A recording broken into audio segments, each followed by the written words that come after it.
चलिए, तो हम लोग अब आगे कंटिन्यू करते हैं क्लासिफिकेशन ऑफ ड्रॉट। तो ये एक महत्वपूर्ण टॉपिक है आपके परीक्षा के दृष्टिकोण से, ठीक है। तो आपको आना चाहिए। आप लोगों को क्लासिफिकेशन वाले जो ये नाम है ना, हो सकता है ये आपको याद हो, लेकिन किस बेसिस पे इसका क्लासिफिकेशन किया गया है, ठीक है, किस बेसिस के अंदर कौन कौन से आते हैं, कितने आते हैं, ठीक है, वो आप शायद आपको ना पता हो या ना याद हो या आपने ना पढ़ा हो, ठीक है। तो वो हम आज यहाँ पे अच्छे से डिस्कस करेंगे, ठीक है। तो सबसे पहला क्लासिफिकेशन है बेस्ड ऑन ड्यूरेशन, ठीक है, ड्यूरेशन के बेसिस पे। तो सबसे पहले तो ये जानिए कि ड्यूरेशन के बेसिस पे ड्राट को, सूखा को, ड्राट मतलब सूखा जान ही रहे होंगे, 4 भागों में क्लासिफाई किया गया, 4 तरीके से क्लासिफाई किया गया। कौन कौन से? तो परमानेंट, सीजनल, कॉन्टिंजेंट और इनविजिबल, ठीक है। अभी हम समझेंगे कि सबका मतलब क्या होता है, परमानेंट को परमानेंट क्यों बोलते हैं, सीजनल क्या है, कॉन्टिंजेंट क्या है और इनविजिबल क्या है, ठीक है। तो सबसे पहले हम लोग लेते हैं अपना परमानेंट ड्रॉट। तो एक चीज तो यही पता होना चाहिए कि ड्यूरेशन के बेसिस पे 4 होते हैं, अब बाकी नाम आपको याद होनी चाहिए, बाकी अभी मैं कॉन्सेप्ट आपको बता ही रहा हूं, ठीक है। Permanent drought, it occurs in desert climate. Permanent, हमेशा रहेगा, सूखा ही पड़ा रहेगा, वहां पे सदैव सूखा रहेगा। तो ऐसी चीजें कहां पाई जाएंगी? जो आपका डिजर्ट क्लाइमेट होगा, ठीक है। थार, जैसे थार जो है आपका थार एरिया है, ठीक है, वो सब क्या है, परमानेंट ड्रॉट में आते हैं, ठीक है। Where agriculture is possible only by irrigation in whole year. देखिए, लिखने वाले लिख देते हैं कि जो परमानेंट ड्रॉट है उसमें एग्रीकल्चर पॉसिबल, आप लगातार पूरे साल पानी देते रहिए, लेकिन ये संभव नहीं है, ठीक है। ये केवल थ्योरेटिकल बातें हैं, प्रैक्टिकल बातें ये नहीं हैं। लेकिन आपको चूंकि परीक्षा देना है, तो इसलिए अगर ऐसा कुछ स्टेटमेंट आए तो आप लोगों को टिक करना है। तो परमानेंट ड्रॉट कौन सा ड्रॉट हुआ? जो जहां पे डिजर्ट क्लाइमेट है, मतलब हमेशा सूखा ही पड़ा रहता है, नाम से ही क्लियर है, ठीक है। और agriculture is possible by irrigation in whole year, जो कि प्रैक्टिकली संभव नहीं है कि हम पूरे साल बारिश देते रहें, ओ सॉरी बारिश नहीं, पानी है ना, इरिगेशन, पूरे साल इरिगेशन देते रहें, ठीक है। जब आप बेनिफिट कॉस्ट रेशियो निकालिएगा तो पता नहीं कहाँ चला जाएगा। दूसरा है सीजनल ड्रॉट, नाम से क्लियर है, सीजनल मतलब पर्टिकुलर सीजन में सूखा आएगा, पर्टिकुलर सीजन में नहीं आएगा। कैसे समझते हैं? It occurs in arid and semi arid region. अच्छा देखिए, जो मैंने बोल्ड कर रखा है ना यहाँ पे, ये महत्वपूर्ण चीज है, यही पूछेगा आपका कि सीजनल ड्रॉट कहाँ पे आता है, तो एरिड और सेमी एरिड रीजन में आता है। Where rainy season and dry season are well defined. मैंने आपको बोला सीजनल, नाम से क्लियर है, समझिए, कॉन्सेप्ट को समझिए। सीजनल का मतलब कि एक सीजन में ड्रॉट होगा, एक सीजन में ड्रॉट नहीं होगा। भाई जब बारिश होगी, जब मानसून का मौसम होगा, है ना, तो उस समय बारिश नहीं हो, मतलब सूखा आपका नहीं पड़ेगा, और जब बारिश नहीं होगी तब सूखा पड़ेगा। तो वो क्या हुआ, मतलब वेल डिफाइंड है कि ये आपका मानसून वाला पीरियड है, तो इस टाइम बारिश हो रही है तो आपका सूखा नहीं है, और जब बारिश नहीं हो रही तो सूखा है। तो वो ऐसे आपका क्लासिफाई हो गया सीजनल ड्रॉट, ठीक है। तो ये मेनली कहाँ आते हैं आपके एरिड और सेमी एरिड रीजन में, क्योंकि एरिड और सेमी एरिड रीजन में आपके रेनी सीजन और ड्राई सीजन बिल्कुल अलग अलग होते हैं, स्पष्ट रूप से क्लियर होते हैं कि हाँ, जैसे मान लीजिए भारत की बात करते हैं हम लोग, तो भारत में जो मेन मानसून है हमारा साउथ वेस्ट मानसून है, ठीक है, जून से शुरू होता है, सितंबर तक जाता है। तो इस दौरान क्या होगा, सूखा नहीं होगा, सिंपल सी बात है। अब जबकि और सीजन में क्या होगा, मान लीजिए नहीं बारिश हो रही है, तो वो क्या होगा, उस टाइम पे सूखा पड़ेगा। तो ये हो गया सीजनल ड्रॉट। अच्छा, अब कंटिंजेंट ड्रॉट क्या है, ये जान लीजिए कि जो अभी हम और 1-2 क्लासिफिकेशन नीचे पढ़ेंगे, 1-2 बेसिस पे, बहुत महत्वपूर्ण है आपकी परीक्षा के दृष्टिकोण से, ठीक है। तो contingent drought, it is the abnormal failure of rainfall, it especially in humid region. 2 चीज हो गया, ठीक है, एंड सब ह्यूमिड रीजन। अच्छा, कंटिंजेंट ड्रॉट का मतलब क्या होता है कि ऐसे एरिया जहां पे क्या होता है, ड्रॉट नहीं पड़ता है जनरली, जब बारिश नॉर्मली बारिश होती है, सूखा नहीं पड़ता है वहां पे। लेकिन क्या हुआ कि बहुत सारे फैक्टर हैं, है ना, मतलब बहुत सारे क्लाइमेटिक फैक्टर हैं, उसकी वजह से मान लीजिए एबनॉर्मल फेलर, अचानक से क्या हुआ, लोग बोलते नहीं इसे गांव में कि इस साल जो है बारिश नहीं होगी। तो ऐसा नहीं है कि हर साल बारिश नहीं होती, अचानक से जब एबनॉर्मल फेलर हो, ठीक है, तो उसे हम लोग क्या बोलते हैं, कंटिंजेंट ड्रॉट, मतलब जिसकी कोई एक्सपेक्टेशन नहीं रहती। जैसे फार्मर क्या बोलता है, किसान क्या बोलता है कि इस साल अचानक से सूखा पड़ गया, उसको इस भनक तक नहीं थी कि सूखा पड़ेगा, लेकिन कुछ ऐसे अचानक से क्लाइमेटिक फैक्टर हुए, ऐसा वेरिएशन हुआ, आपका एयर प्रेशर, टेम्परेचर, उसके बहुत कई मतलब मेनी ऑफ फैक्टर हो सकते हैं, ठीक है, कई सारे रीजन हो सकते हैं। तो जब उसकी वजह से कोई ड्रॉट पड़ता है तो कंटिंजेंट ड्रॉट पड़ता है। और इससे पूछा जाने वाला सबसे पहले तो एबनॉर्मल फेलर ऑफ रेनफॉल है, दूसरा ये कहाँ पे होगा, ह्यूमिड रीजन में होगा। हमने बताया ह्यूमिड रीजन में बारिश सफिशिएंट अमाउंट में होती ही है आपकी, लेकिन क्या हुआ, किसी वर्ष अचानक से नहीं हुआ बारिश, ठीक है, बहुत सारे क्लाइमेटिक फैक्टर की वजह से, तो हम लोग क्या बोलेंगे आपका कंटिंजेंट ड्रॉट। अच्छा, इनविजिबल ड्रॉट, नाम से स्पष्ट है, इनविजिबल, आपको दिखेगा नहीं, समझ रहे हैं। अब आप सोच रहे होंगे सर ये क्या पढ़ा रहे हैं, इनविजिबल ड्रॉट, दिख भी नहीं रहा, फिर कह रहे हैं ड्रॉट है। आइए समझते हैं कैसे, ठीक है। It occurs where there is a frequent rain in reason.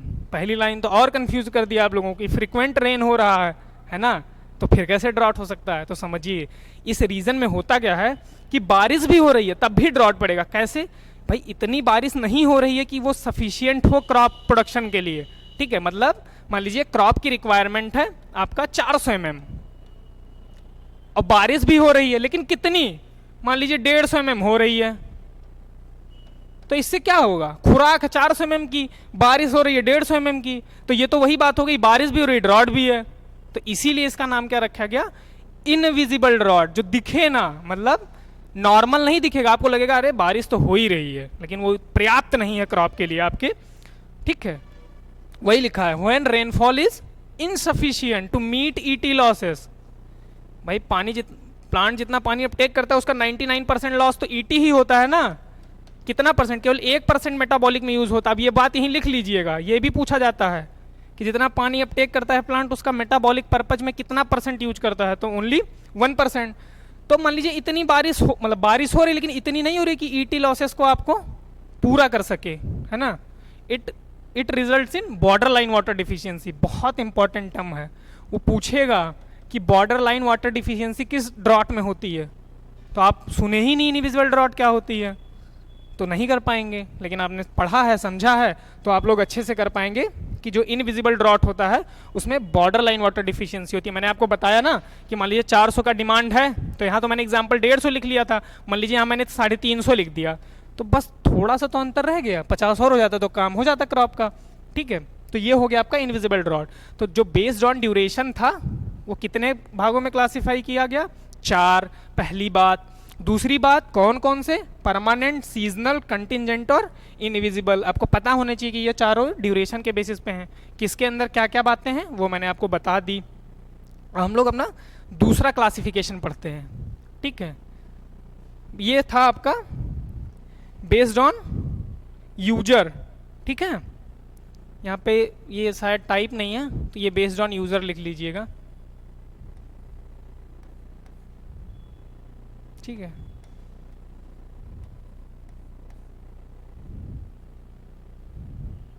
अब आते हैं हम लोग इस पे, ठीक है।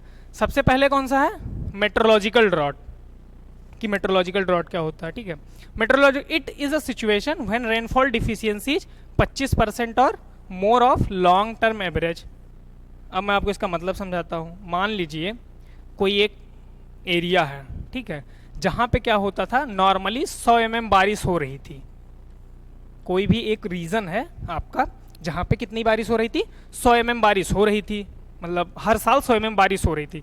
किसी वर्ष में क्या हुआ, कुछ क्लाइमेटिक वेरिएशन की वजह से जो बारिश हुई वो क्या हुई, 74 mm ही हुई, ठीक है। मतलब कितना डिफिशियंसी हुई, 25% की कमी हो गई। तो 100 का 25% 25 ही होगा, ये मैंने आपको समझाने के लिए सिर्फ बता रहा हूँ, ठीक है। वो ये नंबर चेंज हो सकते हैं लेकिन ये प्रतिशत वही रहेगा, ठीक है। मतलब प्रतिशत का मतलब क्या हुआ, 100 में ना प्रति 100, तो मान लीजिए 100 mm बारिश हो रही थी तो 25 mm की अगर कमी हो गई, सिंपली वी कैन से कि अगर 25 mm की कमी हो गई तो वो हम लोग कौन सा ड्रॉट बोल देंगे, मेट्रोलॉजिकल ड्रॉट बोल देंगे। मतलब क्या हुआ, उस साल 74 ही mm हुई, तो मतलब कितना कमी हो गई, 26 mm की कमी हो गई, है ना। 100 mm होता था हर साल, लेकिन क्या हुआ इस बार 26 mm बारिश हुई मात्र, ओ सॉरी 74 mm बारिश हुई, तो कितना डिफिशियंसी हुई आपकी, 26 mm। तो जब जितनी भी एरिया में बारिश हो रही है उसमें 25% या उससे ज़्यादा की कमी हो जाए तो हम लोग कौन सा ड्रॉट बोलेंगे, उसे मेट्रोलॉजिकल ड्रॉट बोलेंगे, ठीक है। अब अगर यही डिफिशियंसी 26 से लेकर 50% तक हो गई तो उसे मॉडरेट, वही डिफिशियंसी 50% से ज़्यादा हो गई तो उसे सीवियर, ठीक है। तो आप लोग याद रखिएगा। अच्छा, एटमॉस्फेरिक ड्रॉट, ठीक है। It is due to low atmospheric humidity frequently accompanied by hot dry winds even under adequate soil moisture। देखिए जो एटमॉस्फेरिक ड्रॉट होता है, जो एटमॉस्फेरिक ड्रॉट है आपका, इसमें जनरली आपका क्या होता है, मिट्टी में पानी की कमी नहीं होती, सॉयल में जो है पानी मतलब ठीक ठाक अमाउंट में रहता है, ठीक ठाक मात्रा में आपका रहता है।